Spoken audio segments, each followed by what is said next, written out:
우리가 세상이 점점 빠르게 변한다는 것을 인식하고 살아갑니다.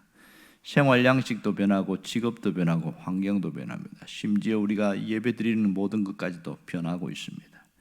세상의 변화를 어떤 분들이 정리를 했는데 이렇게 말합니다. 하나는 가치 기준의 변하고 있다.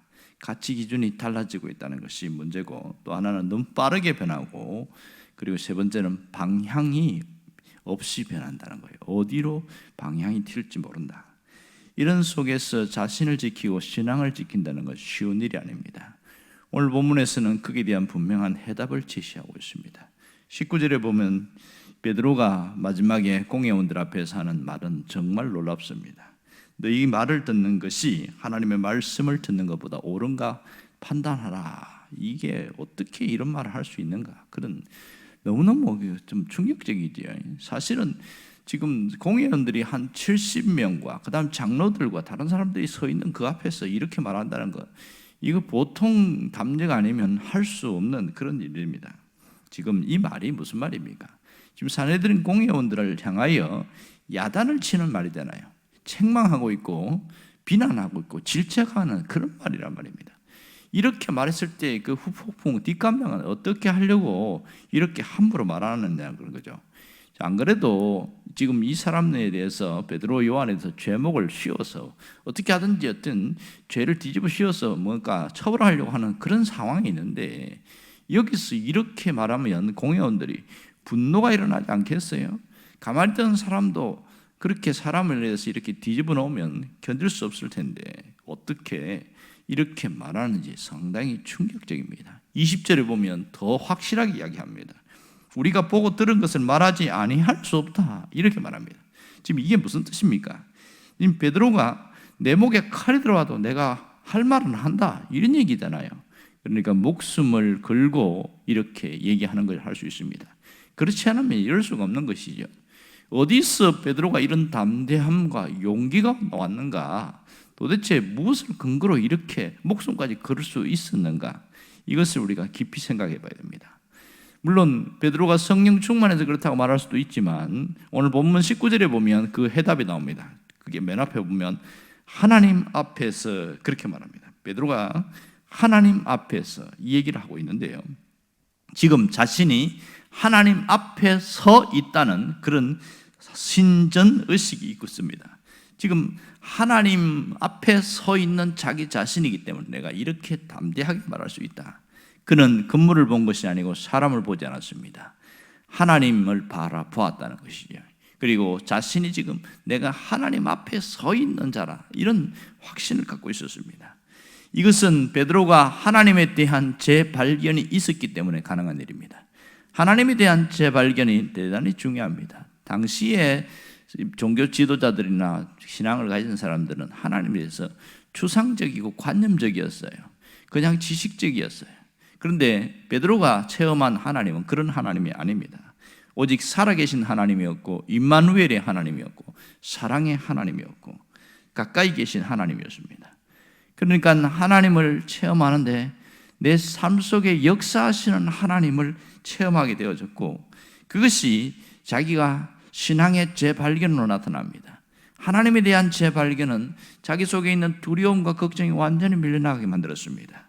그리고 그가 현실을 보거나 환경을 보지 않고 위를 바라보았다는 것이 놀랍습니다. 여러분, 위에 계신 하나님을 보는 그 신앙은 우리의 모든 삶을 바꿔놓습니다. 우리의 자아의식을 바꿔놓고 우리의 생활 패턴을 바꿔놓고 우리의 사고방식을 바꿔놓습니다.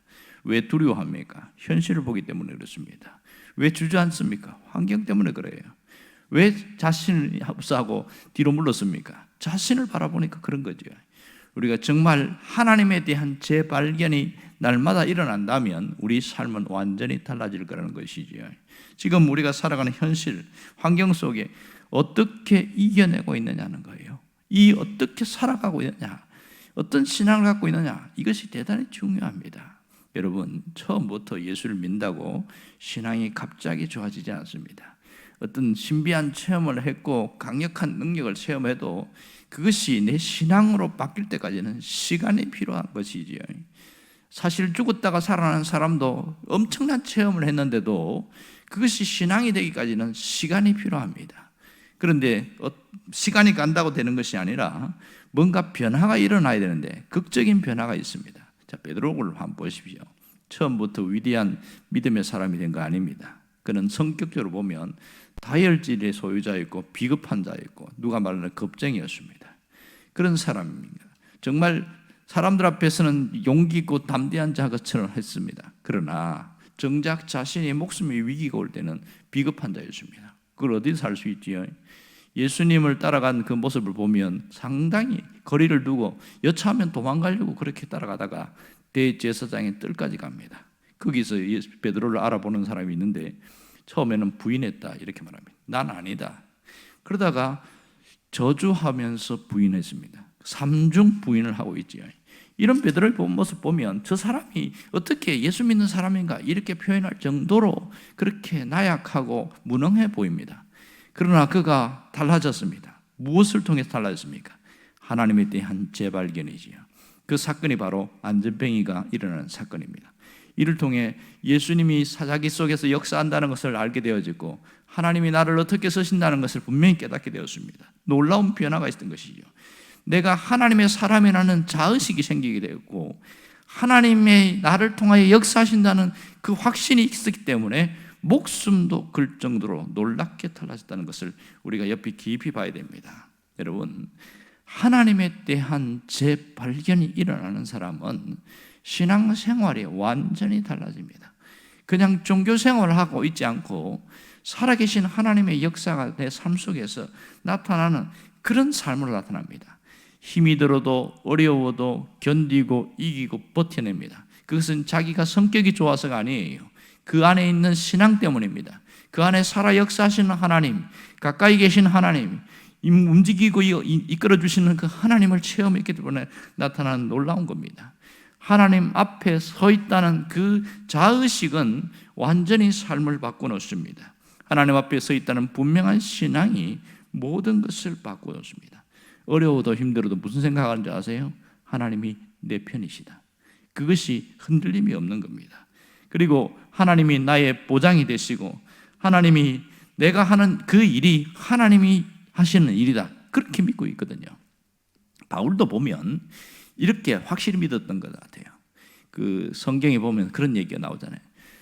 나도 내 속에서 역사하시는 이의 하나님 일을 따라서 내가 힘을 다하여 수고하노라 이런 얘기를 하고 있습니다. 무슨 얘기냐면 내가 지금 하고 있는 이 일은 하나님의 뜻이요 하나님의 일이다 이렇게 하면서 힘을 다하여 수고한다는 것은 내가 목숨을 걸고 일을 하고 있다 이렇게 얘기하는 것이죠. 정말 놀라운 것은 바로 이겁니다. 사실 우리가 성경의 교회의 역사를 통해서 알 수 있는 것은 종교교육을 시작했던 마틴 루터는 신부였습니다. 그러니 교황청에서 가만둘 리가 없단 말이에요. 그때에 결정적인 회의가 열립니다. 윈스 회의장에서 거기서 불려 나왔어요. 그러고 그때 뭐라고 그러냐면 네가 만일 95개 조항을 내걸고 오직 의인은 믿음으로 산다고 이렇게 하면서 종교개혁을 하고 있는데 이게 잘못됐다. 내가 잘못 판단했다. 그 말 한마디만 하면 모든 죄를 사해 주겠다. 이렇게 했어요. 그때에 루트가 어떻게 행동했는지 아세요? 그는 의리의리한 그런 이 환경, 이 장소를 보지 않았습니다. 그리고 위협적이고 아주 암묵적인 그게 회의장에 있는 사람을 보지 않았습니다. 그는 그 순간 위를 쳐다봤습니다. 그러면서 이렇게 한마디를 합니다. 하나님, 내가 지금 하나님 앞에 서 있나이다. 그러면서 자기가 갖고 있는 신앙과 원칙을 고수하면서 95개 조항에 대해서 분명하게 이야기했습니다. 그 이후로 루터는 끝끝내 쫓겨다니는 신세에 있었습니다. 그러나 하나님이 그를 보장하셨고 마지막까지 테러에 의해서 죽도록 내버려 두지 않았습니다. 놀라운 것은 그 신앙을 가지고 서 있는 것은 어렵고 힘든 일이지만 하나님이 보장하는 사람이고 하나님이 함께하는 사람인 것을 우리가 알아야 됩니다. 우리가 가져야 될 것은 하나님에 대한 재발견이 일어나야 됩니다. 이런 사람들은 어떻게 살아가는 줄 아세요? 사는 게 틀려요. 사는 목표나 모든 관심이 다릅니다. 오직 하나님의 영광을 위하여 이렇게 살아갑니다. 21절 하반절에 보면 그 얘기를 분명히 나오죠. 모든 사람이 그 된 일을 보고 하나님께 영광을 돌림이라. 결국은 풀려났다는 얘기잖아요. 그 이후에 일어난 것을 이야기하면서 하나님께 영광을 돌린다.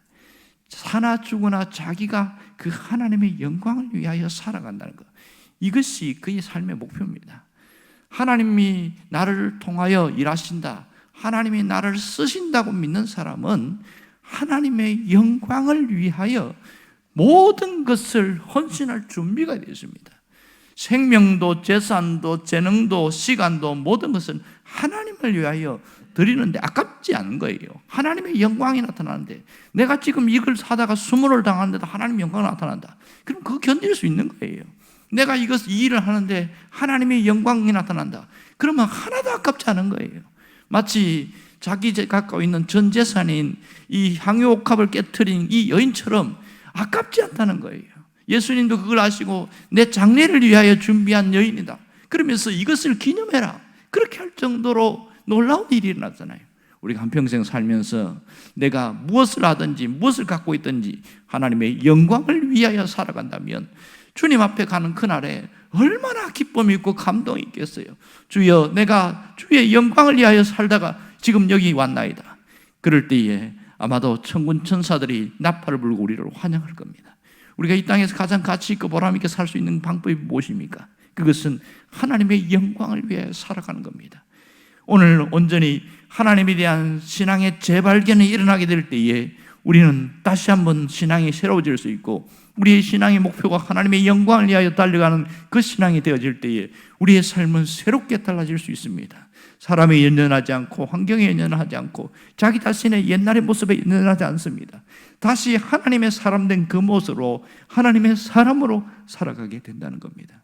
여러분이 그 주인공이 되기를 주의 이름으로 축원합니다. 기도하겠습니다.